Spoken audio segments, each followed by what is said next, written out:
وعلیکم ورحمۃ اللہ وبرکاتہ۔ نحمده ونصلي وسلم على رسولنا الكريم أما بعد فقد قال الله تبارك وتعالى واعتصموا بحبل الله جميعا ولا تفرقوا وقال نبينا صلى الله عليه وسلم كونوا عباد الله إخوانا أو كما قال نبينا صلى الله عليه وسلم۔ بزرگان محترم عزیزان گرامی، امت مسلمہ کے انحطاط اور زوال کا ایک اہم سبب وہ امت کا آپس کا اختلاف ہے، اور اس بات سے امت کے کسی بھی ذی شعور، کسی بھی عقل مند کو اس میں کوئی اختلاف نہیں ہے کہ یہ جو امت کی بے وقعتی ہے یا امت کا زوال ہے، خواہ کسی بھی اعتبار سے ہو، تعلیمی اعتبار سے ہو، ملازمتی اعتبار سے ہو، معاشی اعتبار سے ہو، سیاسی اعتبار سے ہو، امت اپنا وقار کھو رہی ہے۔ اس کی وجہ یہ ہے کہ آپس کا اختلاف امت کو بہت نقصان دے رہا ہے۔ یہاں رک کر اس بات کو سمجھنا چاہیے کہ کیا یہ اختلاف اس وجہ سے ہے کہ امت میں فقہی اور مسلکی اعتبار سے اختلاف ہے، اس وجہ سے امت پوری مختلف ہے؟ ایسا بہت سارے لوگ سمجھتے بھی ہیں کہ امت کا اختلاف اس وجہ سے ہے کہ ان کے دینی اعتبار سے ان میں اختلاف ہے، اس وجہ سے ہر جگہ اس اختلاف کا اظہار ہوتا ہے۔ لیکن یہ بات اس وجہ سے اتنی معتبر نہیں ہے کہ جتنے روئے زمین پر یا ہمارے ملک میں رہنے والے مذاہب ہیں ان کا آپ تجزیہ کیجیے تو ان کے یہاں ان کے دین، دھرم اور مذہب کے اعتبار سے زمین آسمان کا اختلاف۔ کوئی تو وہ ہے جو ان کے شیطان کی پوجا کرنے والا ہے، کوئی وہ ہے جو ان کے خدا سے نفرت رکھنے والا ہے، کوئی رام کو جلا رہا ہے، کوئی رامن کی پوجا کر رہا ہے۔ اتنا اختلاف شدید ہونے کے باوجود بھی بعض نقطۂ نظر پر اتحاد ان میں بھی پایا جا رہا ہے۔ ایسے ہی بہت سارے کرسچنس ہیں، جیوز ہیں، بدھزم ہیں، سب کے یہاں تمام مذاہب کا تجزیہ کریں گے تو مسلکی اعتبار سے، مذہبی اعتبار سے، ان کے دین دھرم کے اعتبار سے ان میں اختلافات ہیں۔ لیکن بہت سی جگہ پر وہ ایسے اپنے آپ کو ظاہر کرتے ہیں اور پیش کرتے ہیں یا اپنے ایسے مدعا کو ایسے انداز میں بیان کرتے ہیں کہ بسا اوقات ایسا محسوس ہوتا ہے کہ ان کی سطحیں کالبنیان مرصوص ہیں، سیسا پگھلائی ہوئی دیوار، آہنی دیوار کی طرح مضبوط کھڑے ہو جاتے ہیں اپنے مدعوں کو لے کر۔ تو صرف اختلاف سبب نہیں ہے، امت کو اختلاف کے ہوتے ہوئے اتحاد کے طریقوں کو سکھانا اور سیکھنا اور اس پر عمل کرنے کی ضرورت۔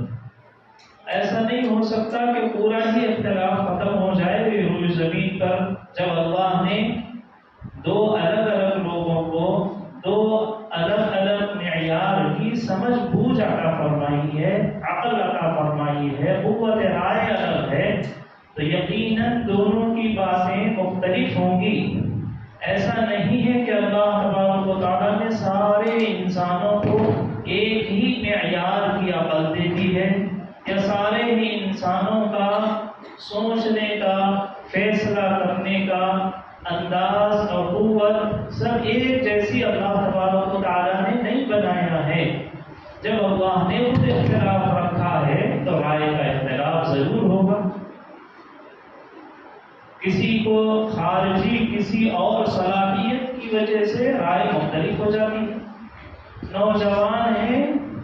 جسم میں طاقت اور قوت زیادہ ہے تو وہ دشمن سے آگے بڑھ کر لڑنے کو ترجیح دینے کی رائے کو زیادہ پسند کریں.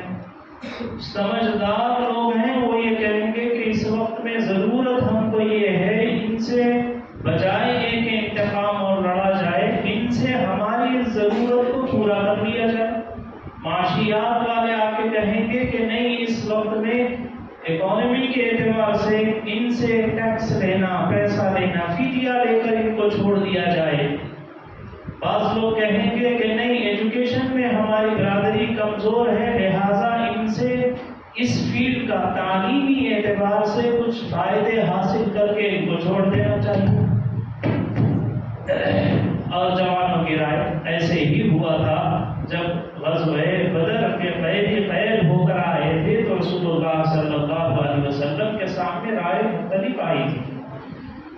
تو اختلاف رائے کے ساتھ اتحاد کیسے ہو، اس چیز کی امت میں کمی ہے، جس کی وجہ سے تھوڑا سا بھی کسی سے اختلاف ہو جائے تو ہر میدان میں ہم یہ سمجھ لیتے ہیں کہ بس وہ میرا مخالف، میرا دشمن. بلکہ بسا اوقات تو جو حقیقی دشمن ہے وہ بھائی اور دوست بن سکتا ہے، لیکن جو اس رائے میں مجھ سے اختلاف کیا ہے وہ میرا ابدی ازلی دشمن بن چکا ہے. ایسا ہمارا مزاج ہو گیا. تو میرے بھائیوں، بزرگوں، دوستوں، اس وقت میں امت مسلمہ کے زوال کا، انحطاط کا، پستی کا ایک سبب یہ ہے کہ اختلاف میں اتحاد کیسے ہو. یہ مختلف ہونے کے باوجود ہم متحد کیسے ہوں، اس کی ضرورت ہے. حضرت رسول اللہ صلی اللہ علیہ وسلم نے مختلف قبیلوں کو ایک کیا، مختلف شہروں کے لوگوں کو ایک کیا، مختلف مزاجوں کے لوگوں کو ایک کیا. عرب کو عجم کے ساتھ آپ علیہ السلام نے جوڑ دیا، کالوں کو گوروں کے ساتھ آپ صلی اللہ علیہ وسلم نے جوڑ دیا، غلاموں کو آباؤں کی صحبتوں میں آپ صلی اللہ علیہ وسلم نے بٹھا دیا.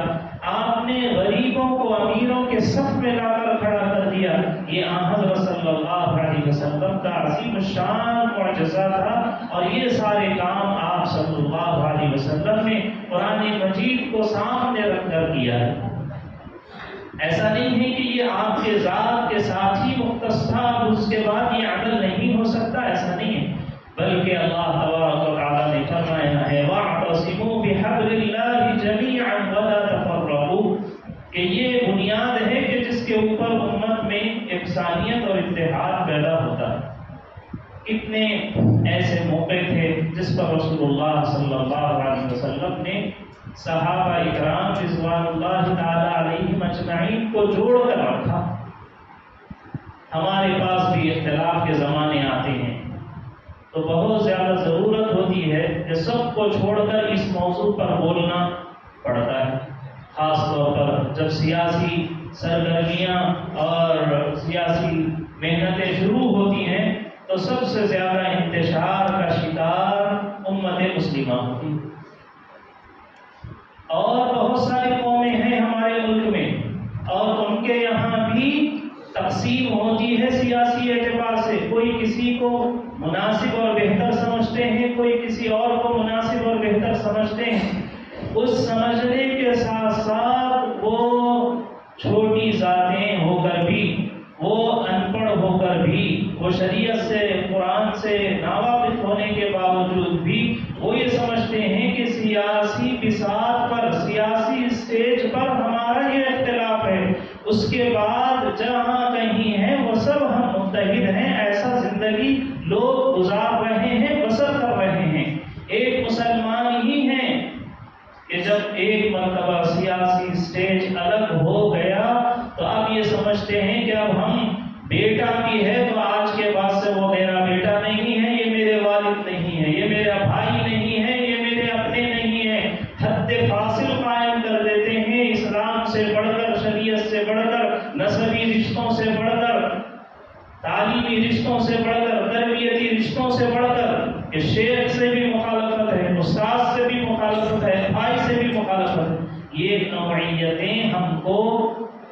زوال کی طرف دھکیل رہی۔ اسی وجہ سے دونوں مل کر دونوں طرف سے قوم کی بربادی کے فیصلے لے رہے ہیں۔ اور اگر ان کا نقطۂ نظر متحد ہوگا، پہلے تو آپ صلی اللہ علیہ وسلم نے امت کو اتحاد کی بہت تاکید فرمائی۔ ایک موقع پر آپ علیہ السلام نے فرمایا کہ آپس میں ایک دوسرے سے حسد نہ کرو، ولا تحاسدوا ولا تباغضوا، ایک دوسرے سے بغض مت رکھو، وکونوا عباد اللہ اخوانا، تم سب اللہ کے بندے ہو لہذا بھائی بھائی بن کر رہو۔ آپ علیہ السلام ایک غزوے سے واپس ہو رہے تھے، غزوہ مریسی سے، تو ایک پانی لینے کی جگہ پر دو نئے مسلمان صحابیوں کا اختلاف ہو گیا۔ ایک ان میں سے انصاری تھے، ایک ان میں سے مہاجر تھے۔ تو جو انصاری تھے جب اختلاف ہوا تو انہوں نے یا الانصار کہہ کے پکارا۔ لڑائی شروع ہوئی اور ان کو کچھ تکلیف ہوئی اور وہ پست ہونے لگے، ہارنے لگے، تو انہوں نے سارے انصار کو آواز دی، یا الانصار کا مطلب ہوتا ہے کہ میری ہیلپ کے لیے، میری مدد کے لیے، جو میرے انصاری بھائی ہیں وہ سب میری مدد کے لیے آئیں۔ تو جو مہاجر ان کے مقابلے میں تھے انہوں نے یا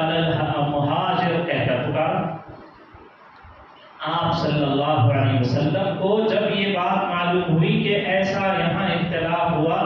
تو آپ علیہ السلام نے فرمایا کہ تمہارے میں سے ابھی اسلام قبول کرنے کے باوجود تم میں سے ابھی جاہلیت کی بدبو نہیں گئی ہے،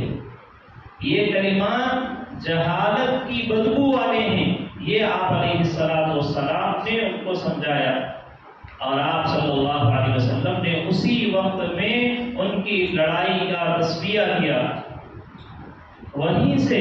آپ اسلامی تاریخ کو پڑھیں گے تو اندازہ ہوگا کہ کچھ لوگ اس زمانے میں بھی تھے جو یہ چاہ رہے تھے کہ کسی طرح سے یہ انتشار ان کا بڑھتا رہے۔ عبداللہ بن ابی بن سلول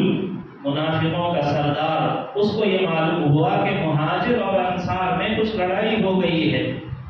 تو چونکہ یہ مدینے کے رہنے والا تھا تو اس نے کہا کہ میں پہلے سے ہی کہہ رہا تھا کہ ان مہاجرین کو مضبوط ہونے نہ دو، ان کی مثال تو ایسے ہی ہے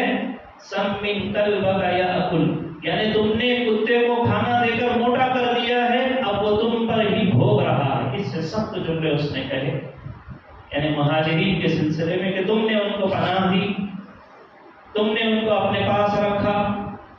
آپ صلی اللہ علیہ وسلم نے اسلام کی بنیاد پر جو بھائی بھائی بنا دیا تھا مہاجر اور انصار کو، اتنا شیر و شکر وہ لوگ ہو گئے تھے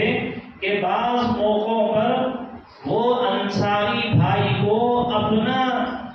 حقیقی بھائی سمجھتے تھے۔ ان کی بیٹیوں سے نکاح کرنے کے لیے احادیث اور قرآن میں بولنا پڑا کہ وہ تمہارے حقیقی بھائی نہیں ہیں، ان کی بیٹی تمہاری حقیقی بھتیجی نہیں ہے، وہ تمہاری بیٹیوں کے درجے میں نہیں ہے، یہ کہنا پڑا ان لوگوں کو جو صرف اسلام کی بنیاد پر نبی صلی اللہ علیہ وسلم نے کہا تھا کہ یہ تمہارے آج سے بھائی ہیں، یہ مہاجر ہیں، یہ یہاں رہنے کے لیے آئے ہیں، تمہارے گھر میں رہیں گے، تمہارے بھائی ہیں۔ تو انہوں نے اتنا ان کو اپنا بھائی سمجھ کر اپنائیت کا اظہار کیا کہ ان کی بیٹیوں کے نکاح کے موقعوں پر یہ سمجھا کہ ان سے نکاح جائز نہیں ہے، جیسے اولاد سے اور بہنوں سے اور بیٹیوں سے نکاح جائز نہیں ہوتا، ایسے ہی میرے یہ انصاری بھائی سے اسلام نکاح جائز نہیں ہوگا ان کی بچیوں سے، ایسا خیال کیا گیا۔ شریعت میں کہنا پڑا کہ نہیں، یہ تو صرف دینی بھائی ہیں، ان کی بچیوں سے یا ان کی بہنوں سے نکاح ہو سکتا ہے، یہ کہنا پڑا۔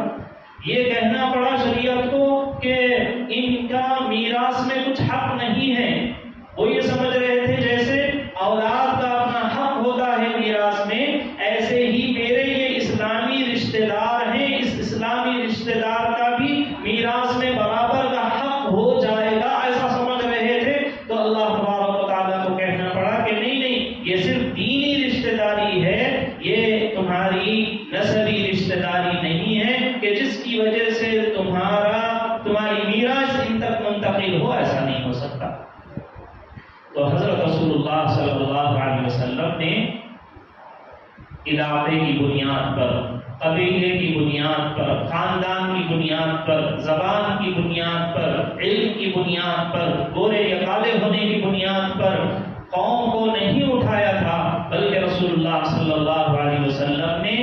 سب کو ایک بنا کر آپ صلی اللہ علیہ وسلم دنیا سے تشریف لے گئے۔ لیکن آج ہم لوگوں کا حال یہ ہے کہ ہم ہر چھوٹی سی بات کے اوپر دوسرے سے الگ ہونا اور چھوٹی سے اختلاف کے ساتھ ہی اپنی 1.5 اینٹ کی علیحدہ مسجد بنا لینا، اپنا رخ الگ کر لینا، اپنے دروازے الگ کر لینا، اپنا کھانا پینا الگ کر لینا، یہ ہمارا مزاج ہو گیا ہے۔ اختلاف کے باوجود اختلاف کی صورتوں میں کیسے دوسروں کے ساتھ کن چیزوں میں اتحاد کیا جا سکتا ہے، یہ چیزیں ہمارے اندر ناپید ہوتی جا رہی ہیں۔ ہمارے بزرگوں میں تو بہت بڑے اللہ والے گزرے ہیں۔ حضرت مولانا حسین احمد مدنی علیہ الرحمہ، جو یعنی تحریک آزادی میں بہت بڑا کردار انہوں نے ادا کیا ہے۔ آزادی کے بعد 2 ملکی نظریہ جب بنا کہ 2 علیحدہ ملک ہونا چاہیے یا نہیں ہونا چاہیے، تو حضرت مدنی علیہ الرحمہ کا، حضرت مولانا حسین احمد مدنی علیہ الرحمہ کا یہ رائے تھی کہ 2 مختلف ملک نہیں ہونا چاہیے، سارے مسلمانوں اور غیروں کا ایک ہی ملک ہوگا۔ متحدہ ہندوستان کی بات کرنے والے حضرت مولانا حسین احمد مدنی رحمۃ اللہ علیہ تھے، اور انہی کے گویا کے استاذوں میں حضرت مولانا اشرف علی تھانوی رحمۃ اللہ علیہ، علامہ اقبال جیسی بڑی بڑی شخصیتیں تھیں جن کا یہ خیال تھا کہ 2 قوم الگ الگ ہو جانا چاہیے، 2 ملک ہو جانا چاہیے۔ اس اختلاف کے باوجود جب کبھی حضرت مولانا حسین احمد مدنی رحمۃ اللہ علیہ تھانہ بھون کی طرف جاتے تو حضرت مولانا کے خانقاہ پر جا کر وہاں آرام کرتے اور وہاں سے ملاقات کر کے دعائیں لے کر آگے بڑھا کرتے تھے۔ اختلاف اپنا سیاسی تھا، لیکن اس کے باوجود اگر کوئی حضرت مولانا حسین احمد مدنی رحمۃ اللہ علیہ سے بیعت ہونے کے لیے آتے، ان کا بھی سلسلہ تھا، وہ بھی بیعت کرتے تھے، ان کے بھی شاگرد تھے، ان کے بھی خلفاء تھے۔ اگر کوئی بیعت کرنے کے لیے آتا سلوک کے اسباب اور اس کو پڑھنے کے لیے سیکھنے کے لیے آتا، تو حضرت مولانا حسین احمد مدنی رحمۃ اللہ علیہ فرماتے کہ میرا زیادہ وقت اس وقت میں سیاسی امور میں لگ رہا ہے، یکسوئی کے ساتھ اگر تصوف اور سلوک کے منازل کو طے کرنا چاہتے ہو تو تھانہ بھون میں حضرت مولانا اشرف علی تھانوی رحمۃ اللہ علیہ کے پاس چلے جاؤ، باضابطہ اپنے چاہنے والوں کو، جیسے بڑے بڑے لوگ تھے ان لوگوں کو بھی، جس میں ماجد دریابادی رحمۃ اللہ علیہ بھی ہیں، کہ جن کو متوجہ کیا کہ میری طرف نہیں۔ حضرت مولانا ماجد دریابادی رحمۃ اللہ علیہ کا بھی نظریہ وہی تھا جو مولانا حسین احمد مدنی رحمۃ اللہ علیہ کا تھا، یعنی متحدہ ہندوستان کی بات کرنے والے تھے۔ آئے بیعت ہونے کے لیے حضرت مولانا ماجد دریابادی رحمۃ اللہ علیہ کو کون نہیں جانتا؟ ہاں، اب جب سے لوگ اردو کو چھوڑ دیے ہیں، حالانکہ اردو زبان میں ایک بہت بڑا دینی ذخیرہ موجود ہے، ہم خود بھی اردو سیکھنا چاہیے، بچوں کو بھی اردو سکھانا چاہیے، کہ اس کے ذریعے سے یا تو عربی میں اسلامیات زیادہ ہیں، اس کے بعد ایک زمانہ تھا فارسی میں سب سے زیادہ دینی کتب اور دینی مواد اور کتابیں آسانی سے حاصل تھیں۔ تیسرا درجہ وہ اس زمانے میں بھی اور آج کے زمانے میں بھی دینیات اور دینی معلومات کا ایک بہت بڑا ذخیرہ وہ اردو زبان کے اندر۔ حضرت مولانا